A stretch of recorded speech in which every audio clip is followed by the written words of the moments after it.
Bismillahirrahmanirrahim. Assalamualaikum warahmatullahi wabarakatuh. Perkenalkan kami dari kelompok 2 Manajemen Pendidikan Islam semester 4 Bakti Persada Majalaya Bandung.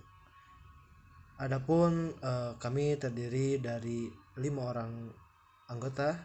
Pertama ada Taufik Hidayat, kedua ada Nengnes Samarida, ketiga ada Rizal Kamaludin, keempat ada Siti Mulyana, kelima ada Pia Septiani. Adapun video ini dibuat untuk memenuhi salah satu tugas mata kuliah Ilmu Pendidikan Islam yang diampu oleh Bapak Dr. Haji Muhammad Agus Nurhalik, SAG SEMA. Dengan judul materi yang akan disampaikan adalah perspektif guru dalam pendidikan Islam. Pengertian guru dalam perspektif Islam. Pertama ada al-murabbi yang dapat diartikan sebagai pendidik, yang mana disebutkan dalam Al-Quran surat Al-Isra ayat 24 yang berbunyi A'udzubillahi minasyaitonirrajim wakhfid lahuma janaha dhulli minar rahmati wa qur rabbirhamhuma kama rabbayani shaghira, yang artinya dan rendahkanlah dirimu terhadap keduanya dengan penuh kasih sayang dan ucapkanlah, wahai Tuhanku, sayangilah keduanya sebagaimana mereka berdua telah mendidik aku pada waktu kecil.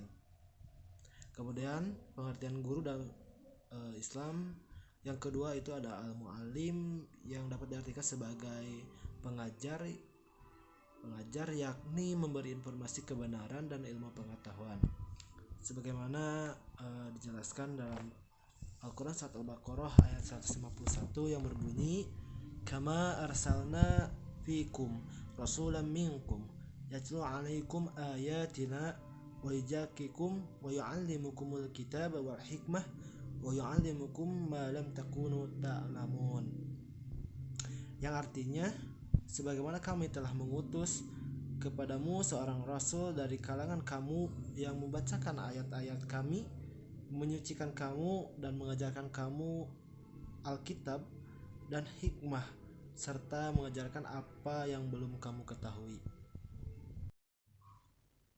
Selanjutnya pengertian guru dalam perspektif Islam yang ketiga itu ada al-muzaki yang berarti sebagai seorang yang membina mental dan karakter yang mulia dengan cara membersihkan dari akhlak yang buruk, juga menjaga dari hawa nafsu sebagaimana dijelaskan dalam Al-Quran surat Al-Baqarah ayat 129 yang berbunyi Rabbana wa ba'ats fihim rasulan minhum yatlu ayatika wa yu'allimuhumul kitaba wal hikmata wa yuzakihim innaka antal azizul hakim, yang artinya ya Tuhan kami, utuslah di tengah mereka seorang rasul dari kalangan mereka sendiri yang akan membacakan kepada mereka ayat-ayatmu dan mengajarkan kitab dan hikmah kepada mereka dan menyucikan mereka. Sungguh engkaulah yang maha perkasa dan maha bijaksana. Kemudian pengertian guru dalam perspektif Islam yang keempat yaitu ada al-ulama yang diartikan sebagai seorang peneliti yang menghasilkan berbagai temuan dalam ilmu agama. Tetapi di Indonesia sendiri al-ulama ini banyak diartikan sebagai seseorang yang ditokohkan atau disepuhkan yang paham ilmu agama, juga memiliki akhlak yang mulia dan akhlak yang baik, dan juga mempunyai kepribadian yang soleh. Yang kelima, pengertian guru dalam perspektif Islam yaitu ada al-faqih yang berarti seseorang yang memahami ilmu agama sangat dalam. Peribahasa ini atau istilah ini sering lazim atau sering digunakan untuk orang-orang yang mendalami ilmu agama di pondok-pondok pesantren. Sebagaimana dijelaskan dalam Al-Quran surat At-Taubah ayat 122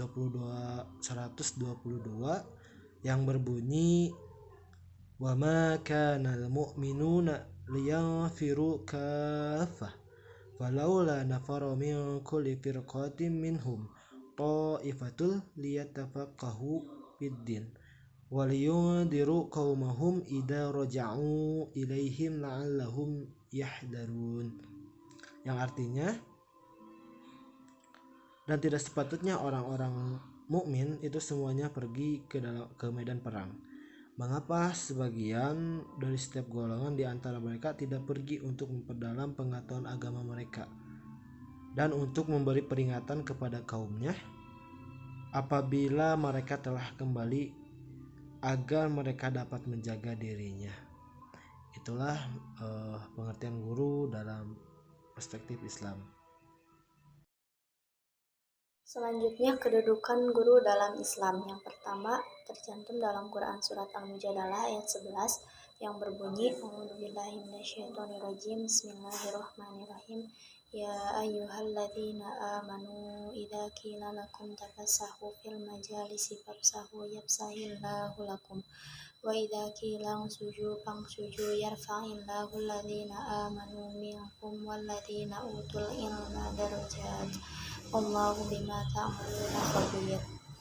Artinya, wahai orang-orang yang beriman, apabila dikatakan kepadamu, berilah kelapangan di dalam majelis-majelis, maka lapangkanlah, niscaya Allah akan memberi kelapangan untukmu. Dan apabila dikatakan berdirilah kamu, maka berdirilah, niscaya Allah akan mengangkat derajat orang-orang yang beriman di antaramu dan orang-orang yang diberi ilmu beberapa derajat, dan Allah Maha mengetahui terhadap apa yang kamu kerjakan. Yang kedua, tinta ulama termasuk pendidik lebih berharga daripada darah syuhada. Yang ketiga, ilmuwan melebihi orang yang senang beribadah, yang berpuasa dan menghabiskan waktu malamnya untuk mengerjakan sholat, bahkan melebihi seorang yang berjihad di jalan Allah. Dan yang keempat, dalam beberapa hadis disebutkan, jadilah engkau sebagai guru atau pelajar atau pendengar atau pencinta, dan janganlah kamu menjadi orang yang kelima sehingga kamu menjadi rusak. Syarat-syarat pendidik dalam Islam menurut Imam Al-Ghazali, seorang pendidik harus memiliki 8 sifat-sifat khusus atau tugas-tugas tertentu, yaitu 1. Guru memiliki rasa sayang. Yang kedua, guru tidak boleh menuntut upah atas jerih payahnya dalam mengajar dan mengharap pujian, terima kasih atau balasan bagi peserta didiknya, karena mengajar itu wajib bagi setiap orang yang berilmu. Yang ketiga, guru bertindak sebagai petugas penyuluh yang jujur dan benar di hadapan didiknya. Yang keempat, Guru tidak menggunakan kekerasan, mencemooh dalam membina mental dan perilaku peserta didiknya, tetapi dengan cara penuh simpatik dan kasih sayang. Yang kelima, mengingat guru sebagai teladan, maka kebaikan hati dan toleran haruslah dimilikinya, seperti menghargai terhadap ilmu lain yang bukan spesialisasinya, tidak menjelekkan dan merendahkan nilainya. Yang selanjutnya, guru menjaga prinsip penjagaan perbedaan-perbedaan antar individu yang menuntut diadakannya perbedaan antara masing-masing peserta didik berdasarkan kemampuan akal atau kemampuan-kemampuan lainnya. Guru membatasi dirinya dalam mengajar pada batas kemampuan pemahaman peserta didik, dan karenanya ia tidak perlu memberikan sesuatu yang tak terjangkau oleh akalnya karena dapat menimbulkan rasa antisipasi atau merusak akalnya.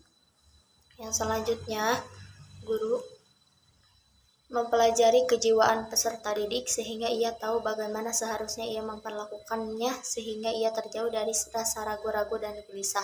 Untuk itu, Imam Al-Ghazali menganjurkan agar guru hanya memberi ilmu-ilmu yang jelas dan tidak rumit, sekalipun guru menguasainya kepada peserta didik yang kurang mampu akalnya. Karena kalau guru memberikan ilmu yang rumit kepada pembelajar yang kurang cerdas, akan menurunkan semangatnya dan dapat membingungkannya atau timbul prasangka bahwa guru tak mau memberikan ilmu kepadanya. Yang terakhir, guru mau mengamalkan ilmunya, sehingga yang ada adalah menyatunya perbuatan yang bagi peserta didiknya hal itu tidak boleh, sebab jika tidak demikian maka guru akan kehilangan wibawa, yang pada gilirannya akan kehilangan kemampuan dalam mengatur peserta didiknya.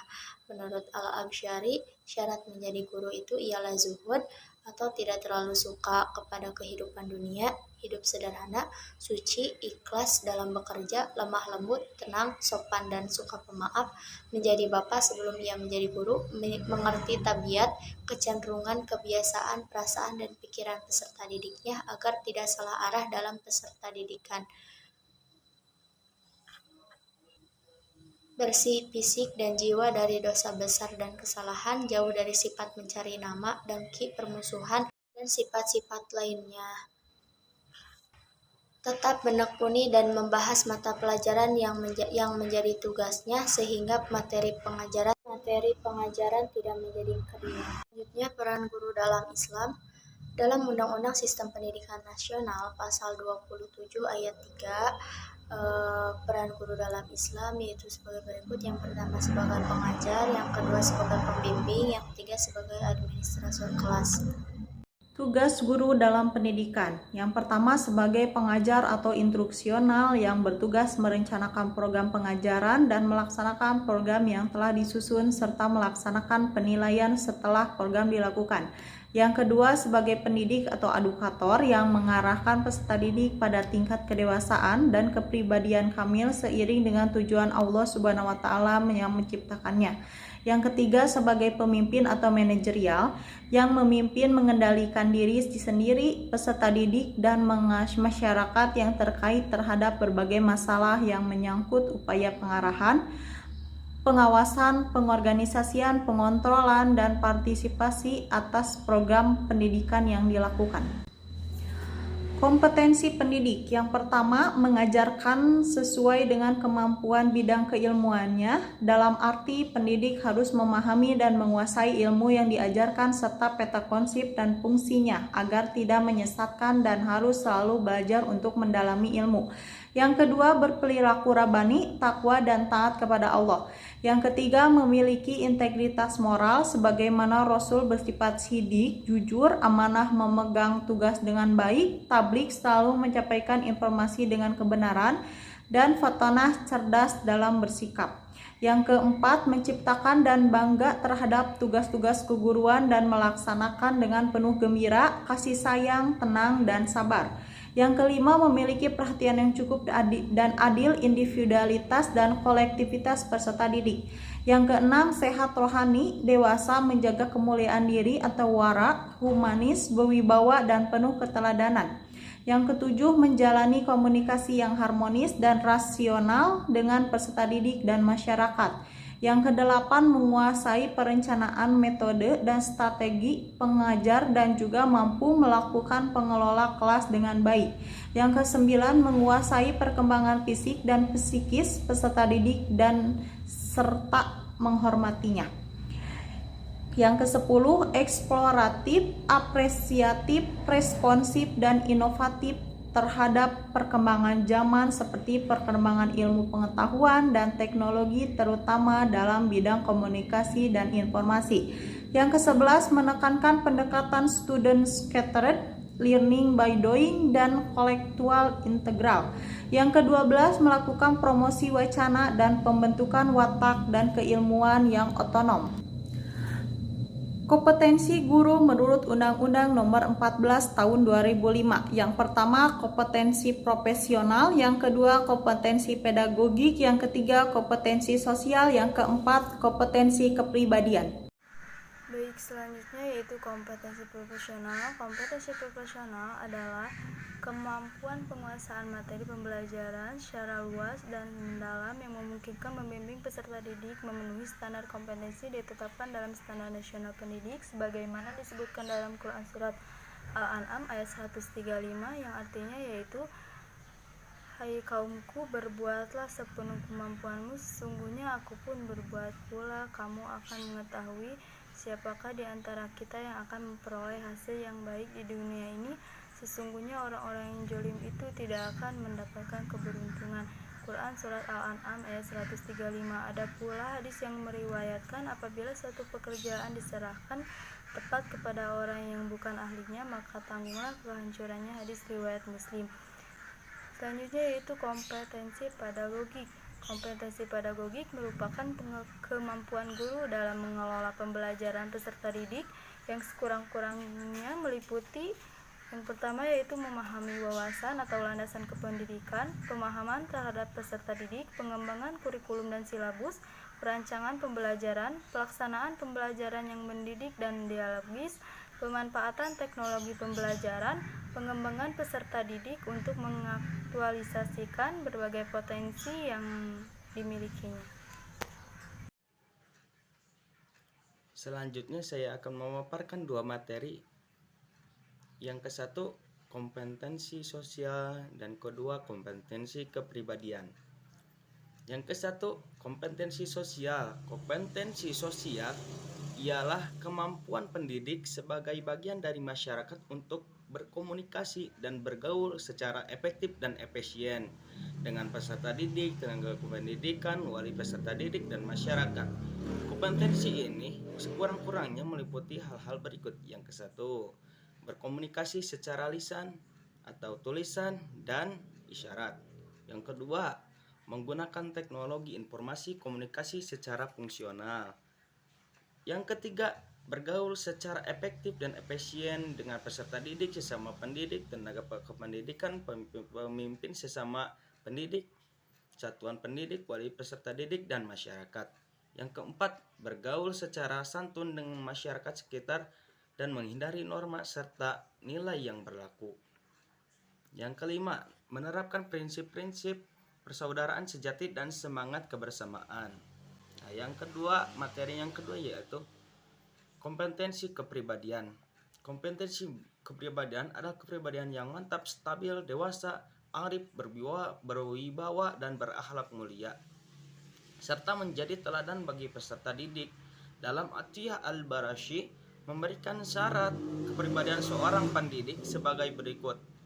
Yang ke satu, juhud dan ikhlas. Yang kedua, bersih lahir dan batin. Yang ketiga, pemaaf, sabar, dan mampu mengendalikan diri. Yang keempat, bersifat kebapaan dan keibuan atau kedewasaan. Yang terakhir, mengenal dan memahami peserta didik dengan baik. Nah, itu saja yang dapat kami sampaikan dari materi yang berjudul Perspektif Guru dalam Pendidikan Islam. Lebih dan kurangnya mohon dimaafkan. Sekian, wassalamualaikum warahmatullahi wabarakatuh.